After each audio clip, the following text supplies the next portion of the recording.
Hi, I'm Coach Corey Wayne, and this is my video coaching newsletter. And the topic of today's newsletter is going to be women who keep and encourage male orbiters. So I've got an email from a guy. He was married, he says he's read my first book, 3% Man. He says he's read it 12 times, which is awesome. He's married for 16 years until he found out his wife was cheating on him. So now, obviously, you can imagine a guy that went through something like that, on some level, is still going to be afraid he's going to get cheated on again, because he probably, like most dudes, didn't see it coming, didn't know it was going to happen, or that it was happening. So this woman he's been dating, and she's got several male orbiters, and all these male orbiters are guys that she's hooked up with and had sex in the past, or they're ex-boyfriends of hers. And so he's caught her lying to him and deceiving him about who she's texting. And so he's seeing a bunch of red flags. And this is the interesting thing about life and the way the universe works. Is like when you have either a knowledge gap or a flaw or a fault or a blind spot or a weakness that you need to overcome, you get burned by people who really expose the chinks in your armor, so to speak. And until you transcend them and overcome them and become strong enough, you continue to attract the same kind of people into your life until you can handle it, until you can identify them and let them be and move on and not get too involved, just like this. Because this guy's attracting another woman who's starting to exhibit some of the same signs. And guys who don't really love, value, and respect themselves will make excuses for this behavior. Guys who love and value themselves are going to be like, I'm out of here. I'm not down with this. She's displaying character traits or character flaws that I just simply don't like and I'm not interested in. So I got a quote that I wrote, and then we'll go through his email. The quote says, women who didn't have a good relationship with their father or a good, strong, trustworthy, masculine male role model growing up often, not all the time, because I know I'm going to get a lot of shit when I say these things, but often have daddy issues that causes them to be untrustworthy, unfaithful, and continually seek out attention from other men, even when they are supposedly in an exclusive relationship. Not all women from broken homes are like this, but an extremely high percentage of them are. Therefore, when dating these kinds of women during the vetting process, it's essential to give them the freedom to feel safe and comfortable enough to reveal their true character or lack thereof, as trying to control them only causes them to hide who they really are much longer than necessary. This makes it harder to vet them properly and dump them the longer you are together. And that's because your emotions get engaged, and then you're several months down the road, and then you start to notice all these red flags. You're like, man, we've been together for 5 months, we've been together for a year, or whatever it happens to be. Oh, the holidays are coming up. I don't want to be single during the holidays. And then you make excuses. And the longer you stay, the harder it is to leave. And so you want to create the conditions where women feel safe and comfortable and love being around you when they let their guard down and their true character comes out. That's why it's helpful to be stoic, kind of be like the charming James Bond, with a little bit of Sherlock Holmes, and just observe. Gather all your intel, and then once you have all your intel, then you make your decision. If you start trying to control the woman or cajole her or force her to be a certain way, all she's going to do is just not tell you things she would have normally felt comfortable enough to tell you. And like the quote says, it makes it harder to vet them. And that stretches things out. And the more months you spend with somebody, the harder it is to leave, because now your emotions are engaged, and that's going to override all logic and reason. Whereas if you'd have found it out in a matter of a few weeks or a month or so that they had all these undesirable qualities, you could have just been, hey, you know what? She's a friends with benefits, but I'm going to keep dating other women. And then when somebody better comes along, you'll say, hey, I met somebody else, and I'm going to give that all I got. And, you've been great. It's not you, it's me. Women say it to guys all the time. There's nothing wrong with men saying these things to women who just don't measure up, because there's a lot of them out there. So anyways, let's go through his email. He says, hi, Corey, I've read your book 12 times and had tons of interest from women. Here's my background. I was married for 16 years until I found out my wife cheated on me 3 years ago. She cheated with an old friend she reunited with via Facebook.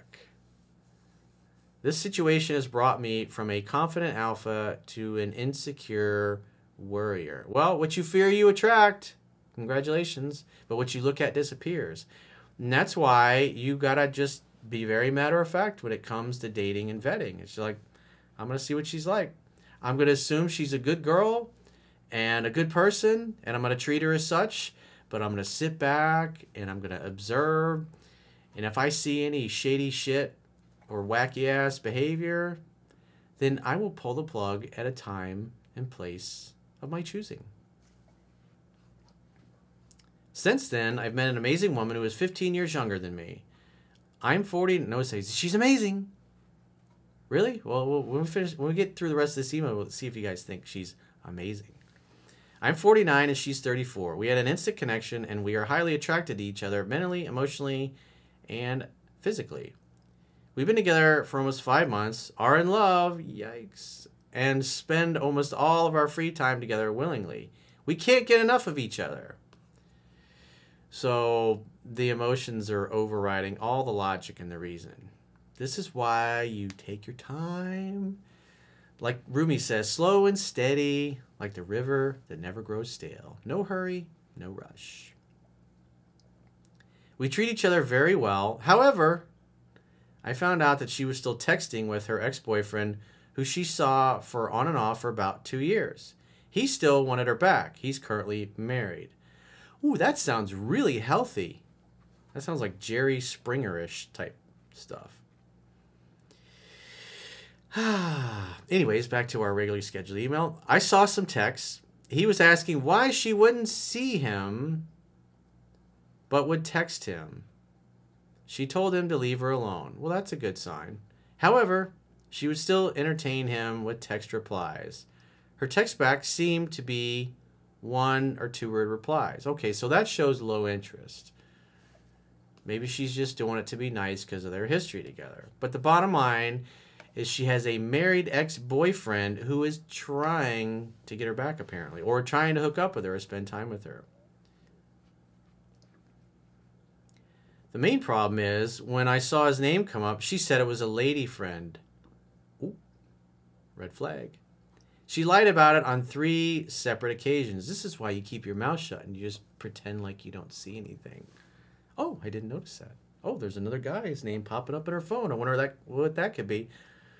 Must be a chick with a guy's name, of course. I finally Googled the phone number and found out it was a guy. I called her out on it. She said that she lied to spare my feelings. Okay, that sounds like a really honest and trustworthy gal. If she lies about that, what else is she lying about? Remember, we're in love with each other. It's amazing.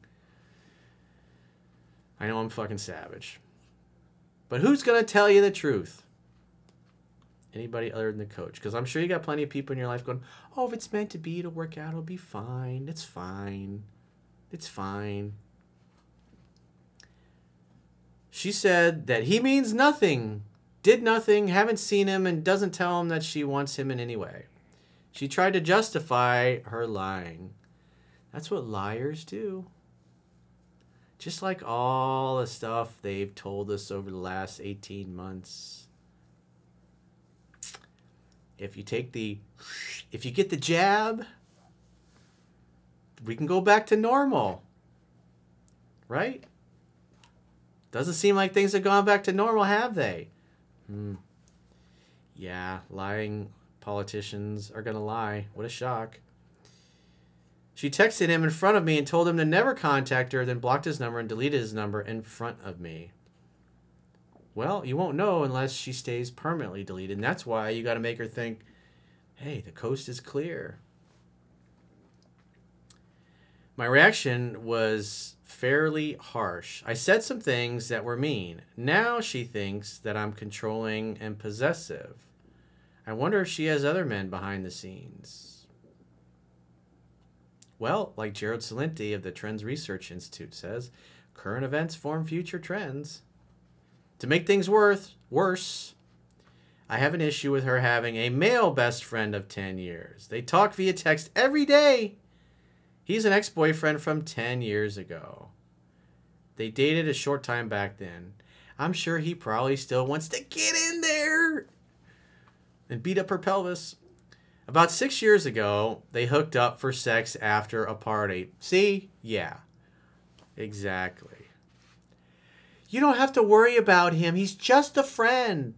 Until we have sex, of course. But he's still just a friend. So I'm more insecure about the relationship. You should be. She hasn't seen him since we've been dating and is respecting my wish for her not to. So in other words, she would see him and fuck him. But because you've asked her not to, she's being trustworthy. Okay, sure. Now with this current lie, I'm feeling uneasy. Am I just being insecure or do I have reasonable concerns? Well, if I were you, I have a lot of reasonable concerns. Besides this, I have no other red flags about her. I could really use your advice. Well, Sherlock Holmes, James Bond would just sit back and go, it's fine. Just pay attention because, you know, that's not a good sign, dude. Not a good sign at all. She's deceived you about other men continuously and on multiple occasions. And so those are just the lies that you've caught her in. And so you have to assume, because as Gerald Celente says, current events form future trends, that there's probably other lies. But don't get upset. Don't get mad. Don't get angry. And when she's like, how is everything between us, baby? You go, honey, it is swell. It's just swell. I love you. I love you. It's swell. Just be observant. Gather your evidence. You know, I think it was Sun Tzu. He said, gather your forces. Let your, I'm paraphrasing. Let your enemy think everything is fine. And then when you're ready, you strike like a thunderbolt. Isn't it amazing that all the Taliban leaders are all in one place right now? Anyways.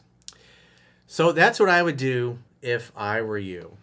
I would just wait, gather the evidence, and then once you have overwhelming evidence and you see little lies here and there, make her think you trust her implicitly and it's great and it's wonderful and you're okay with everything. And just see what you can find out. Because people can hide who they are for about the first 90 days, and obviously you're 5 months in now, and so things are starting to come out. You've caught her lying about other men. And as a guy, as you said, your wife cheated on you, and you probably didn't see it. 16 years. And she cheated on you. And so here, the way I look at this is the universe is giving you some red flags. And it's up to you to find out if she can be trustworthy or not. But quite frankly, it's not looking good. But like I said, hang back. Wait until you have all of your evidence and your data and you're 100% certain of it. And because like I said, what is the likelihood that this is going to work out or not? I'd say the sign, if I was in Vegas, I would not be betting that this would work out. I'm at like a 50-50 shot. There's probably a 60% chance she's just not trustworthy. So there's a 60% chance your relationship is fucked. I'd probably be wearing a condom with her so you don't slip one past the goalie or get a gift that keeps on giving. You just don't know. You just don't know what you don't know. But it ain't looking good, bro. I'm just going to be honest with you. I know you're all in love and you'll probably rationalize that away. But like I said, just keep your wits about you. And then when you get all your data and your information and you have overwhelming evidence, you strike like a bolt of thunder. Like, wouldn't it be nice? All those Talibastards in Afghanistan, they're all in one place. God, we could completely turn the tables on those guys now. Work in the shadows, just pick them off at our leisure. The worst of the worst, we'll pick them off at our leisure. Oh, look. Oh, something happened to that guy. Gee, what a shame. Dangerous place. Anyways. I digress. So if you'd like to get my help personally in a personal challenge or a professional challenge, go to understandingrelationships.com, click the products tab at the top of your screen, and book a coaching session with yours truly. Until next time, I will talk to you soon.